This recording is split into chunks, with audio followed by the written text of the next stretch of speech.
Okay, here we go. So, good afternoon, everyone. My name is Dave Mulcahey. And I am Dustin Snavely. And we are here to talk about AI. No, we're not. We're not going to talk about AI. We're going to talk about something a little different. What I really want to walk through for everyone is I want to walk through a case study where we're able to take a lot of different data sets, provide ease of access, and really provide a seamless transaction of data to ultimately result in a seamless project and a real success story, if you would. So first, I want to kind of lay out where we've heard and what we've heard is problems in the industry for general construction. When we've interviewed our clients and we've tried to really diagnose what is going on when it comes to data, when it comes to how they're utilizing current as-built on a job site when they step on. So I lay these out in three main boxes. The first box being we have no data. We have no information. We are at ground zero. I think this is probably an area where a lot of us have stepped onto a project and said, I got nothing. We're at ground zero. We have to do a lot of discovery. We have to figure out what the heck's going on so we can plan and design and actually get this project done. Box number two is we've got data, but it's old, it's wrong, it's proven wrong, and this is almost worse than box number one. Because you get that false sense of hope is I can actually do something with this data, I can utilize it, I can use it. And this is nowhere to be at a start. Now, those are two boxes we've worked in and we've been around forever. Now, the different box number three, is we actually have some data.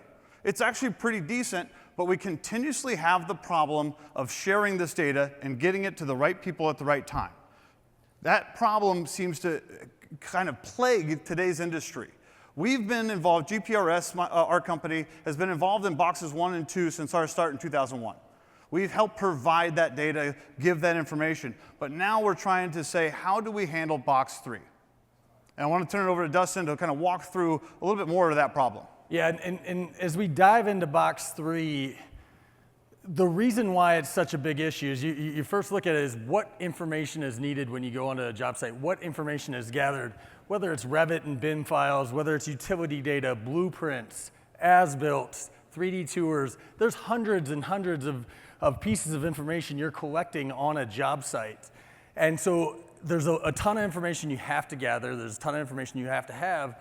And as you go on, there's also a bunch of different places that information is stored, whether it's in Procore and Revit or Esri or all these different file systems and storage platforms, along with just that old storage closet where you've got the paper plans that still exist. All of these areas are where this information is had. And then you add in, so there's hundreds of data, there's dozens of places it's stored, and then there's dozens to hundreds of people on our site that need access to that data at different times, whether it's project managers, engineers, vendors, suppliers, subs. All these folks need to have this information. There's not a great way to get that information to them, and not all of them understand or know how to use the different various platforms that you're using. So that's where SiteMap comes together, and I'm going to turn it over to Dave to show how SiteMap allowed in this case study we're talking about to get the right data to the right people at the right time to help with planning, help with safety, help with damage prevention. So I want to walk through this exact scenario. This is exactly what we're dealing with. We're dealing with a large project at a major auto manufacturer company, a facility. And the problem lied exactly the same thing. We've got data everywhere. We have some existing data. We have some unknown data. We have some data we got to capture. We had existing BIM models. We had existing blueprints. We had a lot of native knowledge. Gigantic facility, $1.5 billion was this expansion. They're doing a big battery storage facility to meet the EV demand. And throughout this project, the general contractor came to us and said, the biggest problem we're going to end up having, and we continue to have, is that a lot of different people are going to be collecting data throughout the life of this project. We want it to all be housed in one facility, one place. We want that to automatically come to us so we can utilize and then turn around and share that with all of our trade partners. To the point before we were engaged at SiteMap, they actually hit the very first week of the project installing a fence post, they went through a water line. That water line was on the plans. They knew about that water line, but they couldn't get that information to the fence installer. 2 weeks later, they hit a temp power line that they installed 3 weeks before that. This is the data. We keep hearing this, hey, we just installed the line, and then we hit it. We knew it was there, but we couldn't tell the right person at the right time. And that's where SiteMap really came in, is now they had the ability to automatically have a living, breathing as-built that continued to update itself throughout the life of the project. We're able to get those new lines we installed. We're able to capture and see the BIM models, the 3D walkthroughs. All of the information was able to be stored and then accessed on your phone, your tablet, or behind a computer. So you're able to plan correctly. And with that, after the first month of having 2 strikes, this 3-year project was able to go 0 utility strikes, having that data and having it accessible to everyone on that job site. This is like the rapid fire session, by the way, so this is going to go pretty quick. You're going to hear the auctioneer over here, Dustin, walk through what does it visually look like in the SiteMap platform. Let me take a quick sip of water ahead of time. Oh yeah, please do. This. There we go. All right, so I'm going to walk through the different ways they used it. It started with they needed to get all the historic data that they had into the platform. So they outlined all their plans and their as-builts or as-intendeds into our platform. Then we went out and we were able to locate all the utility lines where they actually were. Now from this, they were able to get depths, data was identified, what type of line it was. They're able to isolate and utilize layers to isolate where their electrical lines or storm and sewer, whichever ones they needed to look at that point. They're diving into that. The site was changing every day, so they were importing the drone imagery on top of it on a monthly basis so that they had accurate background information so they could see what the site looks like now. From that, though, what SiteMap allows is historic timer on there, or historic meter that shows where the site started from and where it went to, that allows you to see the evolution of the site, and they can see as the lines were put in and as they've added things. And again, the plan and imagery it allows you to see how this went with the actual installation of the lines, with the actual expansion of that, and then see the evolution of the site as it goes. So that's the baseline of how it was intended. And then as we moved on, reality capture became a big piece for this. So understanding, having a place where they could store all their point clouds on here, because right at this point, they were being stored by their architects separately if they're using multiple, and identifying them or finding them was difficult. What they did was they had those 3D point clouds geo-located into the buildings on the map from where they're at. But also, virtual tours became a very important thing for them, so they didn't have to leave the job site trailer, they didn't have to leave the office, they didn't have to leave another plant they're at to get accurate measurements, be able to walk a vendor or a supplier onto the site, show them exactly where they wanted them to be, what the measurements were. That light is 26 feet from the ground. Those sorts of things became very easy and cut down on time and cost for them to manage this site. They could take them into a room, show them the engineering, the mechanicals in there, and really just cut down on, again, the time and energy and space. This platform became their single source of truth for everyone that was stepping on their site. We then implemented video pipe inspection there. What this allowed was several things. Gave them accurate view of what their sewers looked like at this point in time. It showed them the current condition and the necessity of when they needed to fix it, and we could give them an estimation of what that cost would be so they could budget around it, plan around it for the life of this project. All this came together, and we were evolving SiteMap with them. One of the things that became important as we talked about the core message here, how do you share this data with all the people on that site? We developed my DigBoard, and this allowed them to cut out who needs what data, when they need it, show laydown areas, show different pieces of information that suppliers or vendors or subs need, and get that information to them when they needed it. Again, the outcome of this, by having all this information at the fingertips and having this DigBoard available, was a 2-year run on this project of no incidents after a 3-week run of several incidents.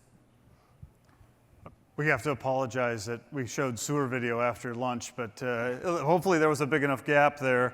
And I do think one thing to point out by the DigBoard is also the ability of then scheduling work out of that to say, oh shoot, we didn't actually locate this area. We need to make sure we get the underground infrastructure. You can actually schedule work directly from this and say, hey, we need to get GPRS out here to populate the underground utilities in this space. So really cool to be able to utilize that tool. Now, wanted to take it the next step further. Now, the project's done. I'm going to show another project that we're able to do, but the project's done, and now you're handed over the data to the facility owner. And as the facility owner, you want to know what is below. You want to know what the data was captured. Well, how easy would it be to just pull up your phone and be able to access and see the subsurface data via augmented reality? To be able to see and visualize, okay, here's a storm drain, here's an electric line, and walk through your facility, capturing and seeing what is below the surface, understanding where you should and shouldn't plan your next building or expansion.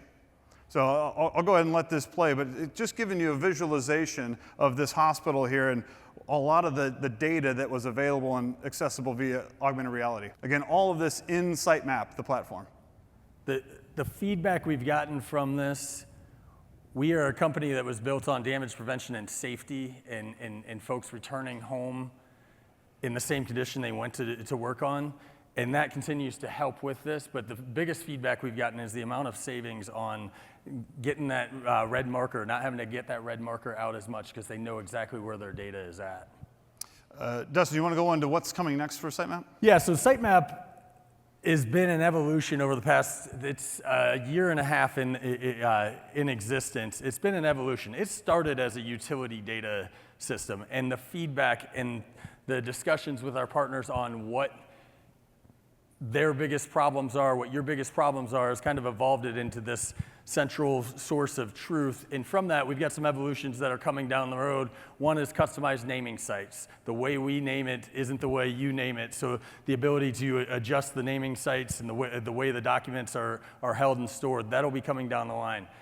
The biggest place that our clients have incidents on their sites is lines that they install. So we're putting the ability to go and mark your own lines as you go, as you install it, so that is instantly put into the system. That again will be coming down the road. Push notifications. If you're running a project, it is geofenced around it. When someone goes and installs something or gets work from GPRS done, that data is automatically uploaded into your site. There will be push notifications to let you know, hey, you've got additional information onto your site. That's coming down the lines as well. Printing upgrades, the trailer is still, that is still a need. So taking that DigBoard that's electronic where you need it on paper, being able to move that that way as well. And then the implementation of public information, whether that's flood zones, different public utilities, things like that will be pulled into the system as well. So we're going to continue to listen to the clients and bring these in. But the goal of this system is going to, again, be to continue to drive a safe job site, cut down on costs, and keep facilities online. And I know we're here obviously talking about a lot of technology, a lot of forward thinking. We still walk on job sites every day and see them printed out, the images from SiteMap, and walking through PDFs and printed images. The area where we can continue to push with something very easy to use, very automated, the ability of the data to be useful and accessible via any phone. You don't need to have an engineering background or degree to walk through the information in the data. This is where we need to continue to push. Earlier, I heard someone say, if you can convince the superintendents you're going to unlock all the doors, that's the idea. You need to make this easy for that guy that's been on the site for 40 years to be able to utilize, as well as the new up-and-coming project engineers coming out of school. At this point, we're actually way ahead of time. This is amazing. Yeah. Well, it's because you talk so fast. You told me to be an auctioneer. So like I said, we were ahead of schedule. At this point, since we did go rapid fire, we wanted to allow everyone to stop by. We have a booth here. I don't know. I don't think we have questions built in, but there's actually a question in the app. Perfect. If you want to take it. Beautiful. Yeah. Okay. How does SiteMap separate activity, i.e. sewer, utilities, etc. lines from abandoned in-place lines? So a couple different ways. When we can identify, we'll identify it, and we use the same color coding as 811 for the different types of lines there. When something is abandoned, we can mark and we can identify that. If we know that, a lot of times what happens on an abandoned line is we can't tell what it is, and it'll just be marked in pink as an unidentified in that, but you'll know there's a line there. Yeah, that's a great point. That's usually where we're working with the facility. How do they want it to be notated? And a lot of times via a potholing partner or something like that, we're able to get that information, update it, and keep that in SiteMap. So yes, we can definitely identify that. If anyone has a question in the audience, we do have time for another question. We have a mic runner out there. Just raise your hand. Okay, guess not. Great job, guys. Oh, no, wait, we do have one in the front row. Run, Jeff, run. Oh, that is a runner. Wow. That is good speed there. It's the shoes. Hello, yeah. Tom Sawyer, ENR. Is there a facility to kind of trigger a proximity alert on a piece of equipment when you know there's something there, somehow that operator missed it? Yeah, it's a good point, and I know that there's a lot of technology that you could put on. I've seen some Trimble devices where they put them on Caterpillar equipment, and again, as long as we can import the data into any platform, and it could definitely indicate you're over a gas line right now. That's just all how you set the parameters to that set of piece of equipment. But yeah, the data, the shape files, all of that metadata is available. Part of the goal of this system was just what we talked about earlier, the ease of use so everybody on the site can use it. We know there's going to be other systems that are going to have to be used, so we've made it so it can be transferred into any of those as well in different file formats. You guys showed the owner having access to the SiteMap on their phone. Is that requiring any additional software, subscriptions, GPS locations, or anything like that? Go ahead, yeah. It doesn't require any additional software or anything like that. From a subscription level, to have access to that, if they order the data, they have it for free. If they did not order it, they would need to pay for that. With a minute to spare. Look at that. What do you know? You guys get a gold star. Nice job. Thank you. Thank you.